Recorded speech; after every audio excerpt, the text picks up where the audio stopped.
कार्यक्रम के पुण्यार्जक हैं श्रीमती भंवरी देवी, श्रीमान मोतीलाल जी जैन, श्रीमती मंजुली देवी, श्रीमती संगीता देवी पापड़ीवाल परिवार देवली, श्रीमती सीमा शाह, श्रीमान ओम प्रकाश जी शाह, ऋषभ शाह, कुमुद शाह, शाह परिवार देवली।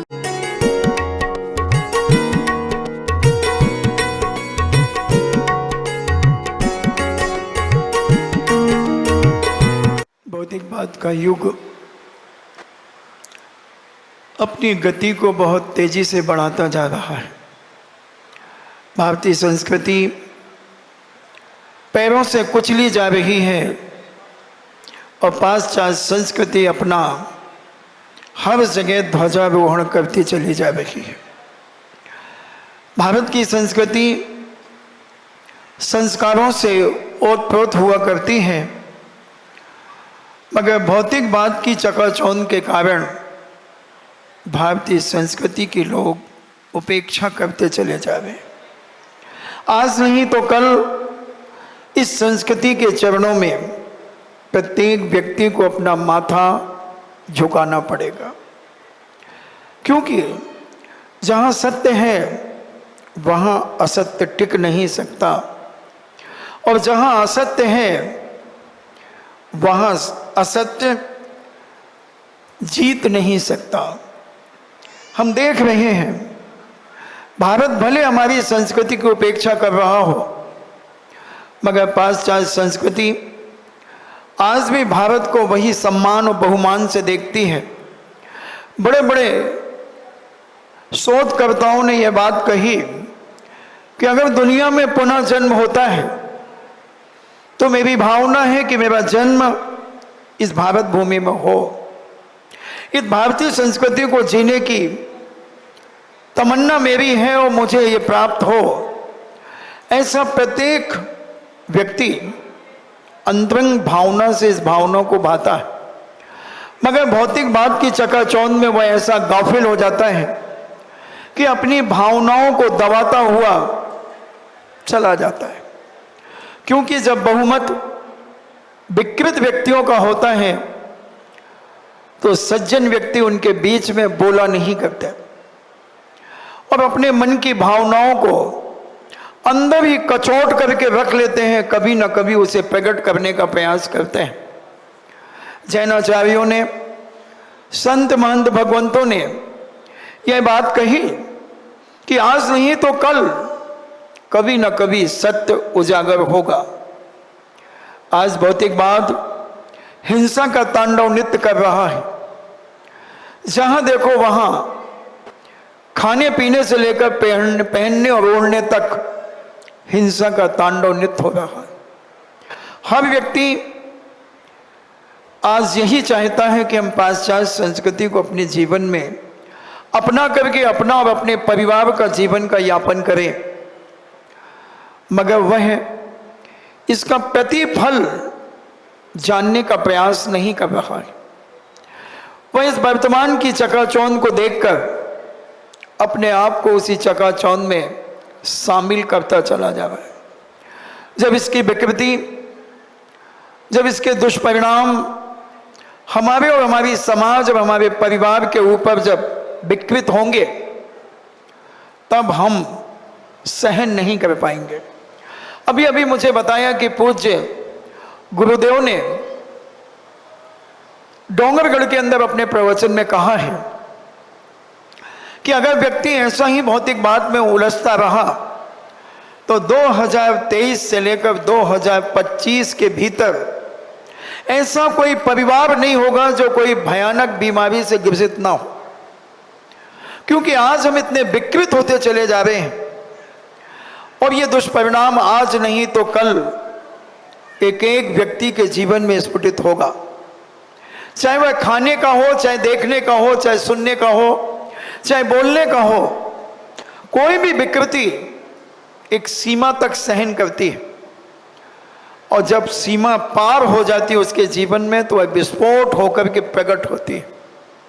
आपने देखा होगा आज बहुत सारे लोगों को एक वाइट स्पॉट होता चला जा रहा है। पहले हमने जब देखा था 2004 में, जब हम गुजरात में सूरत में चातुर्मास कर रहे थे, उस समय 2% 3% लोगों को व्हाइट स्पॉट था, और आज वह कम से कम 10 और 12% पर पहुंच गया है। इसका कारण बहुत कम लोग जानते हैं। इसका उत्पन्न होने का कारण क्या है? व्हाइट स्पॉट क्यों होते हैं, सफेद दाग क्यों होते हैं? इसका कारण बहुत पहले हमारे जैनाचार्यों ने, विद्वानों ने घोषित कर दिया था, जिसे हम दुदल कहते हैं। दुदल जानते हैं? जिसके दो बराबर बराबर भाग हो जाते हैं। जितने भी प्रकार की दालें हैं, अगर इनकी बनी हुई वस्तु हम दही, छाछ या मट्ठे के साथ अगर अपने जीवन में ग्रहण करते हैं, तो इसका प्रभाव हमारे शरीर में रिएक्शन के रूप में जब प्रकट होगा, तो ये सफेद दाग के रूप में प्रकट होगा। एक सुई की नोक से शुरू होता है और धीरे धीरे हमारे शरीर को चितकबरा बना देता है। ये विकृति बहुत वर्षों पहले हमारे जैनाचार्यों ने कही थी, मगर हम भौतिकवाद के युग में पंच इंद्रियों के विषयों की लोलुपता में हम इतने गाफिल हो गए कि हमने इसके ऊपर ध्यान ही नहीं दिया। और जब ये विकृति आती है तो हम तड़पते हैं कि महाराज हमारा अभिषेक छूट रहा है, हमारा आहार दान छूट रहा है। उस समय फीलिंग होती है। और अभी एक 250 डॉक्टरों की कॉन्फ्रेंस हुई हैदराबाद के अंदर कुछ वर्षों पहले, तो वहाँ एक डॉक्टर अजमेरा जो सीकर के थे, उन्होंने एक प्रश्न उठाया उस गोष्ठी के अंदर कि मेडिकल साइंस इस सफ़ेद दाग के बारे में क्या कहना चाहता है, क्या इसका कोई इलाज आज तक मेडिकल साइंस निकाल पाया? सारे डॉक्टर्सों ने, संपूर्ण मेडिकल के लोगों ने हाथ खड़े कर दिए, बोले इस बीमारी का दुनिया के अंदर कोई इलाज नहीं है, ये ला इलाज बीमारी है, क्योंकि ये मांस से उत्पन्न हुई है, अभक्ष खाने से उत्पन्न हुई है। उन्होंने भी इस चीज को स्वीकार किया कि जो जैन धर्म में और जैनाचार्यों ने, जैन विद्वानों ने जिसकी घोषणा की है वह कभी गलत नहीं हो सकता। उन्होंने एक लॉजिक और दिया। आज एक बड़ा फैशन चला है नमकीन के ऊपर दूध पीना। नमकीन बिस्कुट, मोनाको बिस्कुट के ऊपर दूध पी लेना, चूड़ा के ऊपर दूध पी लेना, इससे भी सफेद दाग उत्पन्न होते हैं। तो ये जो दही बड़े हम खाते हैं, पकौड़ियाँ खाते हैं, फाफड़े खाते हैं, खमण खाते हैं, इनमें दही मिला होता है और इसका रिएक्शन, कई लोग सोच सकते हैं कि महाराज जी हम तो 10-15 साल से खा रहे हैं, आज तक हमें सफ़ेद दाग नहीं हुआ। तो बात ऐसी हो गई, एक 100 साल के दादाजी हमें मिले राजस्थान में। हमने कहा दादाजी अब तैयारी करो समाधि की। बोले महाराज जी क्या बात करते हो, 100 साल हो गए अभी तक नहीं मरे, तो अब क्या मरूंगा? 100 साल हो गए और अभी तक नहीं मरा तो अब क्या मरूंगा? और पता चला कि 3 दिन के बाद उनका मरण हो गया। जीवन एक पानी का बुलबुला है, जीवन एक कांच का बर्तन है, कब टूट जाए और कब फूट जाए कुछ नहीं कहा जा सकता बंदो। इसलिए हमें अपने जीवन के बारे में विचार करना चाहिए, समझना चाहिए कि कहीं ये सफेद दाग हमारे जीवन में ना हो जाए, हमारे परिवार के व्यक्तियों को ना हो जाए। तो अभी तक जो तुमने किया उसे भूल जाएं और आज अपने जीवन में ये स्वीकार करें कि हमें दही बड़े नहीं खाना, हमें नमकीन के ऊपर दूध नहीं पीना है। तो आप कह सकते हैं कि महाराज कुछ लोग कहते हैं कि कच्चे दूध से बना हुआ दही जो होता है उसमें दुदल होता है, पके हुए दूध में दुदल नहीं होता। कुछ ऐसे लोगों की मान्यताएं हैं। कुछ यहाँ तक लोग क्या कहें, कुछ साधु साध्वियों की भी ये मान्यता है, मगर जैनाचार्य कहते हैं कि ऐसा नहीं है। कच्चा दूध तो पूर्णतः अभक्ष है, क्योंकि 48 मिनट के बाद दूध में असंख्यात जीव, तज्जाति निगोदिया जीव हो जाते हैं। पुरुषार्थ सिद्धि उपाय के अंदर पूज्य अमृतचंद सूरी कहते हैं कि जब उसकी एक्सपायर डेट खत्म हो जाती है तो उसमें उसी जाति के जीव पैदा हो जाते हैं। तो दूध 48 मिनट के अंदर अंदर अगर हम प्राप्त कर लेते हैं और उसे छान करके गर्म करके हम उसका दही जमाते हैं, तो वह दही हमारा 24 घंटे तक शुद्ध माना जाता है।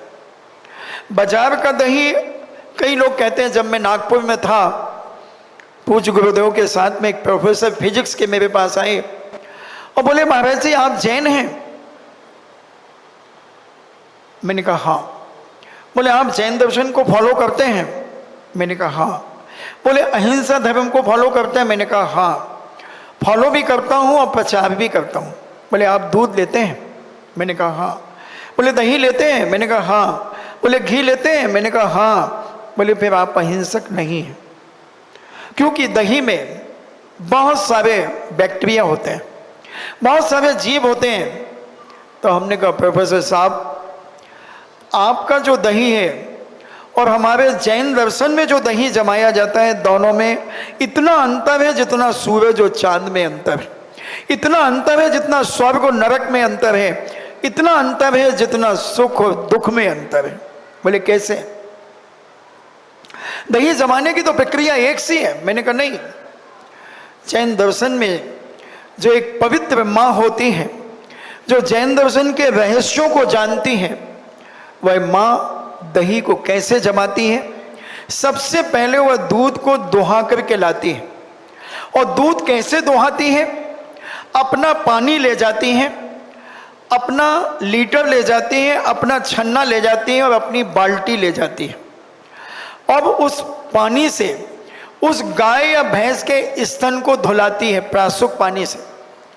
देखना अभी जैनी क्या करता है, मुझे इससे मतलब नहीं है, मगर दूध कैसा होता है जिसका दही बनता है और जिसकी 24 घंटे तक मर्यादा होती है, एक्सपायर डेट होती है, आज हम वो बताना चाहेंगे। और वह उसे साफ करके स्तनों को छन्ने से पहुंच करके और फिर अपनी बाल्टी में दूध दुहाती है और अपने लीटर से एक 2 बाल्टी लेकर के जाती है, दूसरी बाल्टी में नपवा करके लाती है और एक कपड़ा और ले जाती है जिसे वो ढाक करके या प्लेट ले जाती है। मैंने उन्हें बताया और फिर ये दूध आकर के इसे पुनः छाना जाता है। मगर आज बड़े वेदना के साथ कहा जाता है कि दूध छन्नी से छाना जा रहा है। छन्नी से क्या छानोगे? खाक? छन्नी से क्या छनेगा? कोई भी अशुद्ध चीज छन्नी से नहीं छन सकती बंधुओं, कपड़े से ही छनेगी। हम तेल भी छन्नी से छान लेते हैं, केवल एक फॉर्मेलिटियां हो गई हमारे जीवन में। कई लोग पानी भी छन्नी से छान लेते हैं। क्या है ये तरीका? केवल एक रूढ़ी बात नहीं है बंधुओं। पानी भी छन्नी से। पानी छानने का छन्ना आप जानते हैं कैसा होता है? 24 अंगुल चौड़ा और 36 अंगुल लंबा, और डबल छन्ने को सूर्य के प्रकाश को देखा जाए तो सूर्य के प्रकाश की किरणें उस छन्ने से ना दिखें, उस छन्ने से छना हुआ पानी 48 मिनट तक शुद्ध माना जाता है। महाराज जी, हम दादाजी की धोती फट जाती है, उस धोती को डबल करके हम उसे छान लेते हैं। बंधुओं, ये बहुत बड़ा पाप है, स्वयं के साथ स्वयं के लिए धोखा है। वैष्णव दर्शन के लिंग पुराण के अंदर लिखा है कि बिना छना पानी उपयोग में लेने में कितना पाप लगता है। सुने कान खोल करके। वैष्णव दर्शन का एक लिंग पुराण ग्रंथ है, 18 पुराण वैष्णव दर्शन के हैं।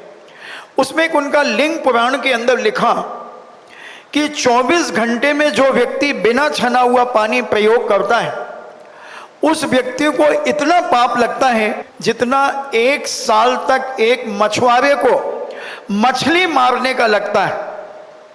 समझ रहे हैं आप? जो व्यक्ति 24 घंटे बिना छने पानी का प्रयोग करता है, उसको कितना पाप लगता है। ये जैन दर्शन नहीं कह रहा है, ये वैष्णव दर्शन कह रहा है।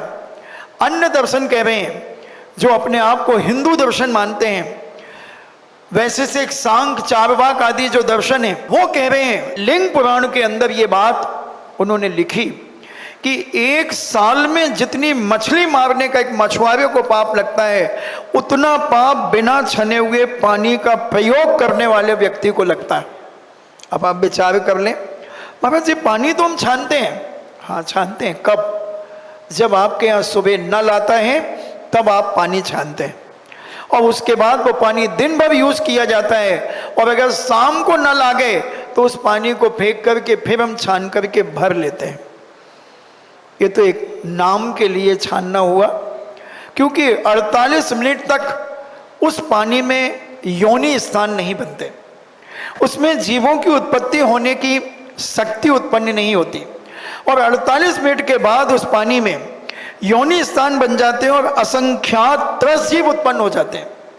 और आज के वैज्ञानिकों ने यह सिद्ध किया कि एक बूंद पानी में 36,450 त्रस्त जीव है। पानी तो स्वयं एक इंद्रिय जीव है, उसको तो हम नहीं छान सकते, मगर त्रस्त जीवों को हम छान सकते हैं। मगर कपड़ा कौन सा होना चाहिए जो हम डबल करके सूर्य की किरणों को देखें, जिस सूर्य की किरणें हमें उसमें न दिखें, उस पानी, उस कपड़े से छना हुआ पानी 48 मिनट्स शुद्ध माना जाएगा। अब आप देखें कि कौन से पानी का आप प्रयोग कर रहे हो। दही, दूध भी इसी छन्ने से छनना चाहिए, छन्नी से नहीं। महाराज जी आपको कैसे मालूम कि छन्नी से हम लोग दूध छानते हैं? क्योंकि हम इस 9 इंची के पैर से सारे भारत को नापते हैं। आप 4 व्हीलर से नापते हैं और हम 9 इंची के पैर से नापते हैं। तो जब हम बिहार करते हैं और बड़ी बड़ी बिल्डिंगों में रहने वाले लोग ऊपर से एक बाल्टी लटका देते हैं दूध वाला, जब भौंपू बजाता है अपना और चिल्लाता है दूध, तो वो इंतजार रहता है, तो वो अपनी एक गिर्री लगाए हुए हैं, उससे रस्सी से अपनी बाल्टी और एक छन्नी भेज देते हैं। तो वो हमें बहुत दूर का भी दिखता है, हमें यहाँ से चंद्रमा भी दिख जाता है। जो 35,20,000 मील ऊपर चंद्रमा है, वो चंद्रमा मुझे दिखता है। और आपको मालूम नहीं होगा, मेरी एक आंख और एक कान सारी दुनिया में घूमता है। मैं किसी से कुछ पूछता हूँ नहीं, और जो कहूँगा वो डंके की चोट पे कहूँगा। कोई भी माई का लाल उसका खंडन नहीं कर सकता। खुली चुनौती है मेरी। और कोई कह दे कि गंभीर सागर ने मुझसे कुछ पूछा है, तो मैं आई एम सॉरी प्लीज इसी मंच से करूंगा। मगर जो कहूंगा सच कहूंगा, सच के अलावा कुछ नहीं कहूंगा, क्योंकि मेरा सिद्धांत है सच कहना, खुश रहना, न राहु का लेना और न केतु का देना। जीवन का आनंद लो। बहुत पुण्य के उदय से तुम्हें यह चातुर्मास मिला है, बहुत पूर्व जन्म का पुण्य था, बिना मेहनत के पुण्य चातुर्मास मिला है। कुछ नहीं लगा, हर लगाना फिटकरी और रंग चोखा हो गया। अब इसका हम कितना उपयोग अपने जीवन में कर सकते हैं?